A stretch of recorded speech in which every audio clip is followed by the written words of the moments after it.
Assalamualaikum warahmatullahi wabarakatuh. Baik sahabat dimanapun anda berada, semoga kita senantiasa berada dalam taufik dan hidayah Allah subhanahu wa ta'ala.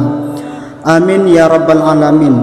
Kali ini kita akan menjawab pertanyaan dari kawan-kawan kita yang kebiasaan ini pertanyaan daripada kawan-kawan kita Salafi Wahabi.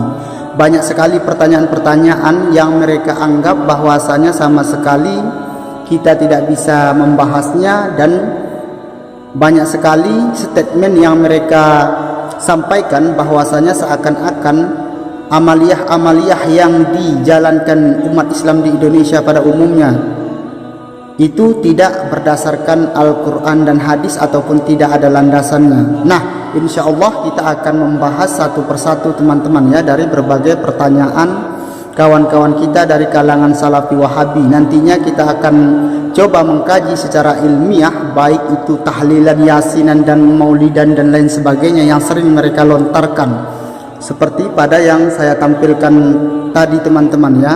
Kali ini kita akan menjawab dulu tentang pembahasan tasawuf teman-teman ya, yang tujuan kita di sini adalah supaya kiranya jangan lagi kita ada berburuk sangka dan lain sebagainya.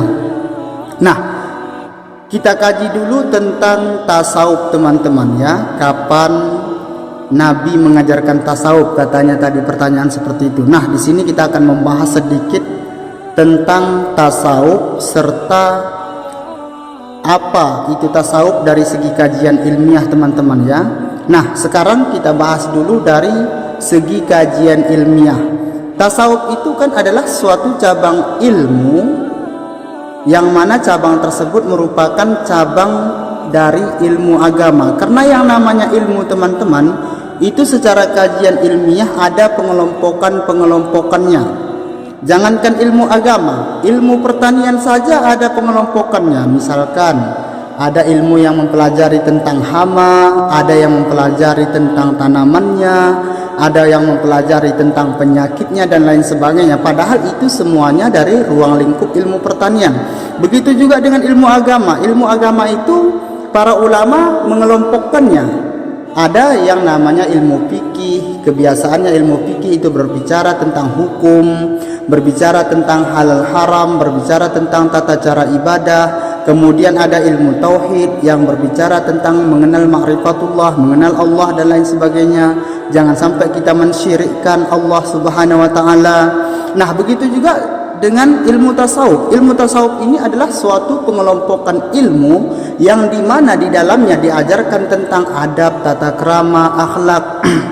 Nah, berbicara akhlak, bukankah Nabi kita Muhammad SAW telah bersabda bahwasanya ini buistu atammama makarimal akhlak. Kata Nabi bahwasanya aku diutus ke permukaan bumi ini adalah untuk memperbaiki akhlak. Nah, ilmu tasawuf secara garis besar dia itu memang fokusnya itu adalah untuk mengajarkan adab, tata krama, supaya kita itu menjaga lidah, menjaga hati, menjaga mata, dan menjaga seluruh anggota kita daripada perbuatan maksiat.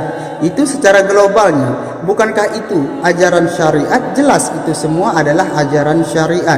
Cuman yang jadi masalahnya saat ini adalah seringkali ada sebagian kelompok kita umat Islam ini seringkali menisbatkan atau menisbahkan tasawuf itu dinisbatkan kepada suatu yang aneh-aneh, sehingga timbullah stigma ataupun anggapan dari orang-orang bahwa tasawuf ini adalah menyeleweng dari ajaran agama. Padahal konsepnya bukan seperti itu. Bukan yang tasawuf itu yang aneh-aneh, bukan. Kembali lagi, tasawuf secara global adalah dia itu mengajarkan akhlak, tata krama. Nah, tentang tata krama, tentang menjaga ucapan, ini semuanya kita umat Islam menjalankannya, bukan? Baik itu Salafi, Wahabi, Syafi'i, Hambali, siapapun itu.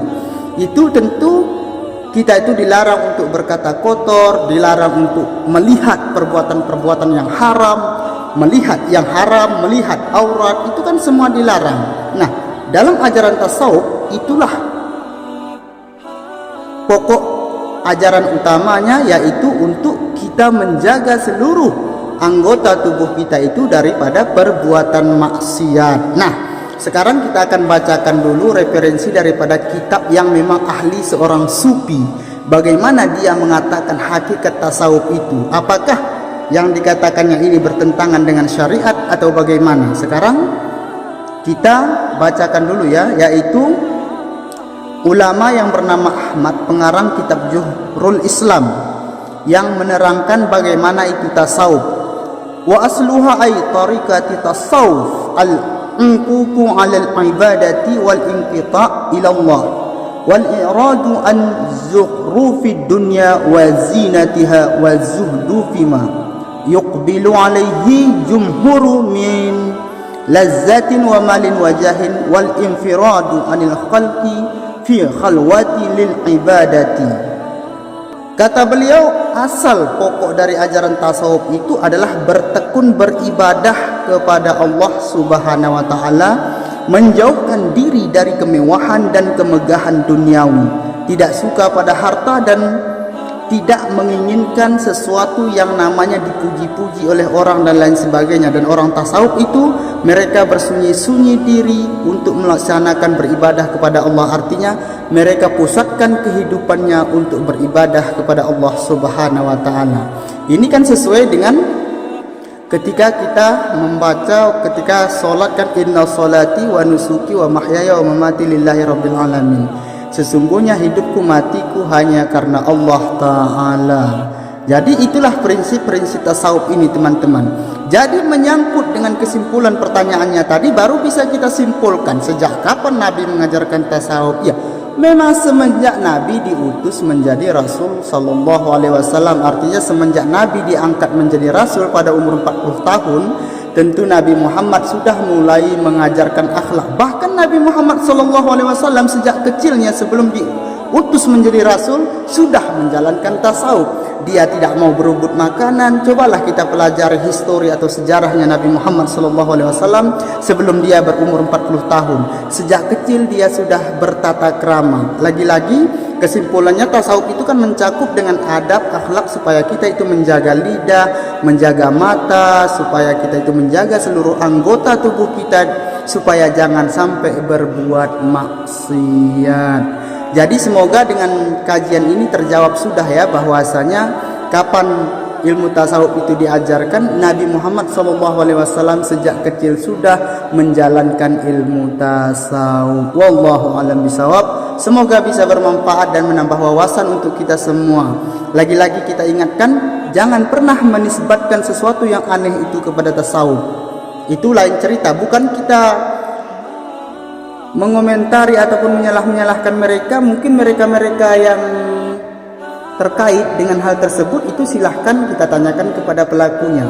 Nah, ini kita berbicara konteks tasawuf itu sendiri. Jadi tasawuf itu sendiri bukan yang aneh-aneh, akan tetapi lebih kepada mengajarkan tata krama. Siapapun mereka tentu diajarkan ilmu ini, baik dia dari organisasi Muhammadiyah, organisasi NU, dan organisasi manapun. Selama dia itu agama Islam, maka ilmu tasawuf ini sebenarnya dia sudah menjalani dan memang wajib dijalankan. Contohnya menjaga adab, menjaga akhlak, jangan menyakiti sesama saudara. Nah, cukup sekian pembahasan kita, semoga bermanfaat. Assalamualaikum warahmatullahi wabarakatuh.